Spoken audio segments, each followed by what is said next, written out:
شاید وہ شکار کی تلاش میں جا رہا تھا۔ جب دیو چلا گیا تو بہزاد جھاڑی کے پیچھے سے نکلا اور باغ میں سمن نام کا پھول تلاش کرنے لگا۔ اسے وہاں ویسے ہی پرندے بھی نظر آئے جیسے اس نے بادشاہ کو دیے تھے، لیکن اسے معلوم نہ تھا کہ سمن کون سا پھول ہے۔ وہاں تو ہر طرح کے پھول تھے۔ باغ میں گھومتے گھومتے اسے ایک بہت بڑا مکان نظر آیا۔ دیو اس میں رہتا تھا۔ بہزاد اس کے اندر چلا گیا۔ اس مکان میں 40 کمرے تھے۔ ہر کمرہ دوسرے سے بڑھ کر خوبصورت تھا، لیکن پورے مکان میں کوئی نہیں تھا۔ آخر جب وہ 40ویں کمرے میں پہنچا تو اسے کسی کے رونے کی آواز سنائی دی، لیکن وہاں کوئی نہیں تھا۔ اسے لگا کہ آواز قالین کے نیچے سے آ رہی ہے۔ اس نے قالین اٹھایا تو فرش میں ایک دروازہ بنا ہوا تھا۔ اس نے دروازہ کھولا تو سیڑھیاں زمین کے اندر جا رہی تھیں۔ وہ سیڑھیاں اتر کر اندر چلا گیا۔ نیچے ایک تنگ اور اندھیرا کمرہ تھا۔ رونے کی آواز تیز ہو گئی تھی۔ بہزاد نے غور سے دیکھا تو اندھیرے میں ایک لڑکی نظر آئی جو ہوا میں لٹکی ہوئی تھی۔ اس کے لمبے لمبے بال چھت میں ایک کنڈے سے بندھے ہوئے تھے اور وہ رو رہی تھی۔ بہزاد کو دیکھ کر بولی، ارے لڑکے، تم یہاں کیسے آ گئے؟ تم ہو کون؟ فوراً یہاں سے چلے جاؤ، اگر کالا دیو آ گیا تو تمہاری ٹکڑے ٹکڑے کر دے گا۔ بہزاد نے کہا، تم فکر نہ کرو، وہ باہر گیا ہوا ہے۔ یہ بتاؤ تم کون ہو؟ میرا نام چندا ہے۔ وہ منحوس دیو مجھے کئی سال پہلے اٹھا لایا تھا، تب سے میں یہاں قید ہوں۔ بہزاد نے اس کے بال کھول کر اسے نیچے اتارا۔ اس نے پر پوچھا، تم کون ہو اور یہاں کیوں اور کیسے آئے ہو؟ بہزاد نے پوری بات بتائی کہ وہ کس طرح سمن کے پھول کی تلاش میں آیا ہے، اور اگر پھول نہ ملا تو بادشاہ اس کی ماں کو نقصان پہنچا سکتا ہے۔ چندا نے کہا، سمن نام کا پھول سب سے پہلے میں نے اگایا تھا۔ اگر تم مجھے یہاں سے نکال کر لے جاؤ تو میں تمہیں سمن اگا کر دوں گے، پھر سارے پرندے تمہاری پاس آیا کریں گے۔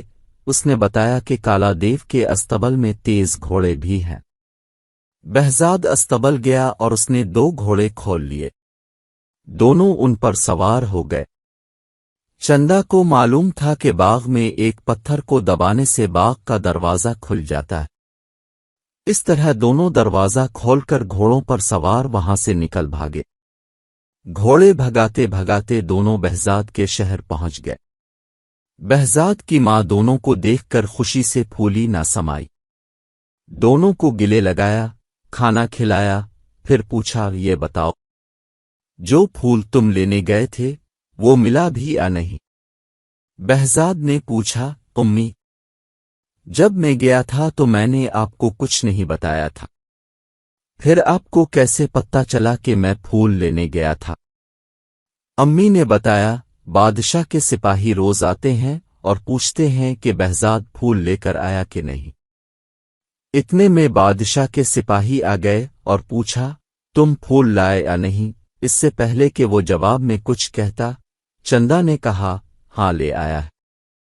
تھوڑی دیر میں خود بادشاہ کے پاس پھول لے کر جائے گا۔ بادشاہ کے سپاہی چلے گئے تو چندا نے چاقو لے کر اپنی انگلی میں چیرا لگایا۔ خون کے 2 قطرے نکلے اور نکل کر پھول بن گئے۔ چندا نے کہا، دیو کو معلوم تھا کہ میں اس طرح سمن کے پھول بنا سکتی ہوں، اس لیے وہ مجھے قید رکھتا تھا۔ اب یہ پھول بادشاہ کے پاس لے جاؤ۔ جب وہ پھول لے کر بادشاہ کے پاس پہنچا تو پرندے اداس تھے، انہوں نے چہچہانا بند کر دیا تھا۔ پھول دیکھتے ہی پرندوں میں جیسے جان پڑ گئی، وہ پھر سے بولنے لگے۔ بادشاہ خوش ہو گیا، لیکن چالاک دکاندار یہ دیکھ کر جل گیا کہ بہزاد پھر کامیاب ہو گیا۔ اس نے بادشاہ سے کہا، بادشاہ سلامت، یہ پھول تو مرجھا جائیں گے کیونکہ پودوں میں لگے ہوئے نہیں ہیں۔ بہزاد سے کہیے کہ وہ سمن کا پودا لے کر آئے جس میں پھول لگے ہوں۔ بادشاہ نے کہا، یہ ٹھیک کہہ رہا ہے۔ تم کالے دیو کے باغ میں پھر جاؤ اور وہاں سن کے پھولوں والا پودا اکھاڑ لاؤ۔ اب بہزاد نے سوچ لیا تھا کہ بادشاہ اور دکاندار دونوں کو شرارتوں کا مزہ چکے گا۔ اس نے کہا، حضور، یہ پھول کالے دیو کے باغ میں نہیں لگتے۔ یہ تو ایک ایسے شہر میں ہوتے ہیں جو بالکل ہمارے شہر کی طرح ہے، بلکہ اس کا نام بھی وہی ہے جو ہمارے شہر کا ہے۔ جو لوگ مر جاتے ہیں وہ اس شہر میں رہتے ہیں۔ ان سب لوگوں کے بادشاہ آپ کے والد ہیں، جن کا انتقال ہوئے بہت عرصہ ہو گیا ہے۔ جب میں یہ پھول لینے اس شہر پہنچا اور آپ کا نام لے کر بتایا کہ یہ نے پھول منگوائے ہیں، تو آپ کے والد بہت روئے اور کہنے لگے کہ میرا بیٹا کود مجھ سے ملنے کیوں نہیں آتا؟ اگر میں تم اس کا پودا دے دوں گا تو وہ مجھ سے ملنے کبھی نہیں آئے گا۔ ابھی پھول لے جاؤ، جب وہ خود آئے گا تو میں اسے ڈھیر ساری دولت بھی دوں گا۔ اس کے بعد وہ چالاک دکاندار کی طرف مڑا اور کہا، اور جناب، آپ کے والد بھی وہاں تھے۔ انہوں نے آپ کے لیے وہاں بہت سے سونے کے سکے جمع کیے ہوئے ہیں۔ چالاک دکاندار سمجھ گیا کہ بہزاد ان کو پھانسنے کے لیے باتیں بنا رہا ہے، لیکن بے وقوف بادشاہ نے حکم دیا، فوراً تیاری کی جائے، ہم ابھی وہاں چلیں گے۔ بہزاد نے کہا، چلیے، میں آپ کو لے چلتا ہوں۔ وہ ان کو لے کر دریا کے کنارے پہنچ گیا۔ دریا پر پہنچ کر بہزاد نے کہا، اس شہر کا راستہ اس دریا کی تہ میں ہے، اب دریا میں چھلانگ لگا دیجیے۔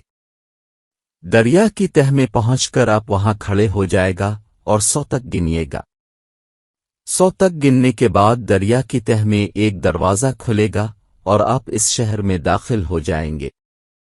بے وقوف بادشاہ دریا میں چھلانگ لگانے کو تیار ہو گیا، لیکن چالاک دکاندار نے کہا، ٹھہریے، یہ جھوٹ بول رہا ہے۔